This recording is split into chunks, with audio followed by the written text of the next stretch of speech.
escuchado muchas veces que es posible que a una persona puedan privarla de su libertad por deudas de alimentos. ¿Será cierto esto? ¿Es posible que me puedan meter preso si es que no pago los alimentos?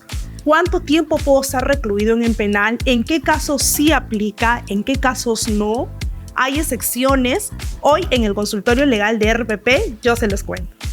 Hemos escuchado muchas veces que en nuestro país no hay prisión por deudas, y así también lo señala el artículo 2, inciso 24, literal C de nuestra Constitución Política. Y es cierto, si yo le debo al vecino, a la persona, a mi amigo, a un familiar, no es posible que me puedan meter preso. Sin embargo, hay una excepción a la regla. Sí tenemos y sí existe la pena privativa de la libertad por deudas de alimentos. En base a eso, yo les voy a comentar cómo es el proceso y cuáles son las excepciones en las que una persona puede llegar a ser recluida de su libertad. El artículo 149 de nuestro Código Penal nos dice que efectivamente cuando una persona no cumple con su obligación alimentaria, es posible que ésta sea privada de su libertad. Para esto tenemos que tener en cuenta que este es un tipo de delito especial. Está considerado especial porque solamente va a haber un sujeto activo que no puede ser cualquier persona. Aquí el sujeto activo va a ser la persona obligada justamente a prestar alimentos, que en este caso va a ser el padre o la madre. Asimismo, tenemos que tener en cuenta que para que se cumpla justamente este proceso penal, tiene que haber habido ya con anterioridad un requerimiento civil. Es decir, después de haber hecho todo mi proceso civil, sea ejecutando el acta de conciliación o sea que yo ya cuente con una demanda de alimentos, ante este incumplimiento me voy a ir a la vía penal.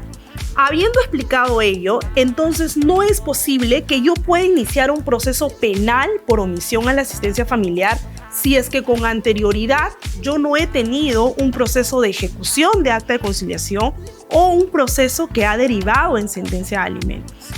Este tipo de proceso penal, que está estipulado en nuestro artículo 149 del Código Penal, es un proceso que es sumamente rápido, por eso se llama proceso especial y por eso tiene como medida la de proceso de incoacción penal.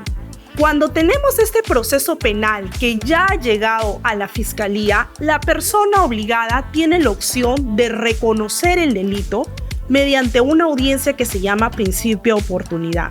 Aquí es posible que la fiscalía pueda tratar de llegar a un acuerdo con la persona, con el deudor, y fraccionar la deuda. Sin embargo, para este fraccionamiento las personas tienen que manifestar la voluntad de querer cumplir con esta obligación y dar un adelanto para que las demás cuotas les sean fraccionadas.